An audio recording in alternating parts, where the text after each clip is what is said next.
Emma Raducanu and Andy Murray managed to score some encouraging victories on the tennis tour this week.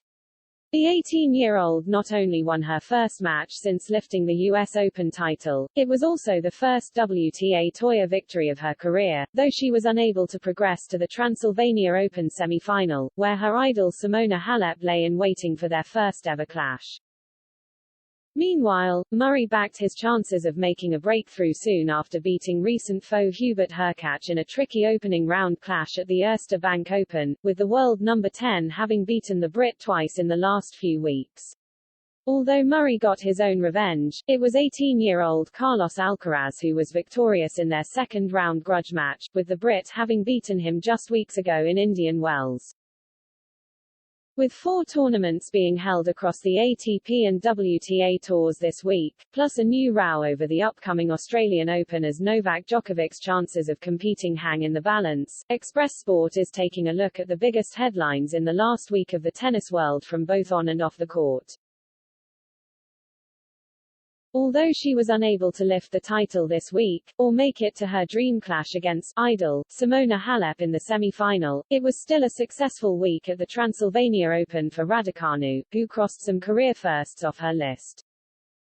The recent US Open champion started her week in Romania by winning her first-ever match on the WTA Tour against world number 124 Polona Hercog, in what was also the first three-setter of her pro career, and Raducanu followed up her maiden win with a 6-3, 6-4 victory over Anna Bogdan. The 18-year-old then found herself within one match win of a clash with her idol, Halep, a position she was in earlier this month in Indian Wells, but like in the Californian desert, she fell in the match before and was unable to make it to her dream match. Raducanu suffered a one-sided loss to fellow teenager Marta Kostyuk, who needed just 58 minutes beat the US Open champion 6-2, 6-1. It's just disappointing that you have these days. It's not a nice feeling to have. I just need to move on from it, brush it off, and then I'll be back in another tournament soon, she said after the loss, as she prepares to compete in the WTA 250 in Linz on November 6, her last pro tournament of the year. Andy Murray got revenge over world number 10 Hubert Hurkacz in Vienna, before Carlos Alcaraz got his own revenge over the Brit in the second round. The former world number 1 faced the pole for the third time in just over 2 months, and beat the 5th seed in Vienna 6-4, 6-7, 6-6-3, before falling to teenage sensation Alcaraz 6-3, 6-4, having beaten the Spaniard in Indian Wells earlier this month. Although Murray found himself knocked out before the quarterfinal for the third tournament in a row, he admitted he thought his breakthrough would be coming, sooner rather than later, and could have the perfect opportunity to prove it at this week's Paris Masters 1000, where he faces qualifier Jenson Brooksby in the first round on Monday, November 1.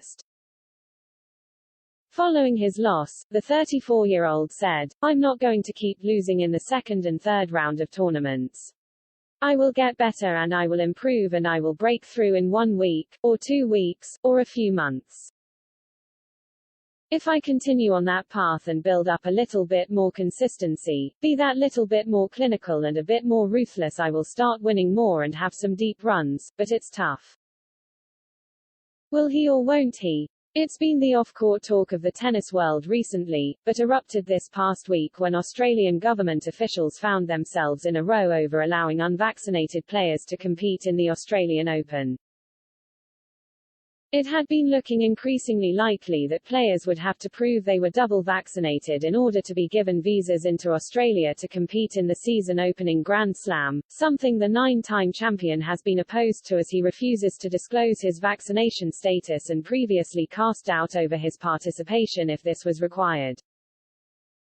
However, last week Prime Minister Scott Morrison hinted that professional players could be given an exception to the rule, so long as those who weren't vaccinated completed a mandatory 2-week hotel quarantine, but found himself in a war of words with Victorian Premier Daniel Andrews, who confirmed he would not be applying for an exemption for tennis players in the state home to the Australian Open. What I want to make very clear is that the state of Victoria will not be applying for any exemptions for unvaccinated players, Andrews said, per the Australian Associated Press. As Djokovic prepares to play the Paris Masters 1000, he has commented on his participation in the Melbourne Major for what he says is the final time before plans are finalised, saying, "I'm going to decide after I see the official statement from Tennis Australia. Until this, I won't be talking about this anymore. When the official requirements are out, then I'll see what I do with that." The WTA Finals field is finally set, and it came down to the very last match to decide who could nab the last spot. Anett Kontaveit had a tough task in front of her, needing to win the last two tournaments before the WTA Finals in order to qualify for the prestigious season-ending event, and managed to book her place in Guadalajara by beating home hero Simona Halep 6-2 6-3 at the Transylvania Open, 1 week after winning the Kremlin Cup. The win will also earn the Estonian a place in the top 10 for the first time in her career, and the chance to battle it out with the likes of Aryna Sabalenka and Iga Swiatek in Mexico from November 10. Elsewhere, Donna Vekic won her first title since 2017 at the Cormier Ladies Open, while Alexander Zverev won his fifth title of the season, and 2014 US Open champion Marin Cilic lifted the trophy in St. Petersburg. This week, there's Masters 1000 action for the final time this season in Paris-Bercy, where Djokovic will be competing for the first time since his crushing loss in the US Open final to Daniil Medvedev, who is this week's defending champion. Andy Murray is also back in action and could even face his old rival later in the tournament.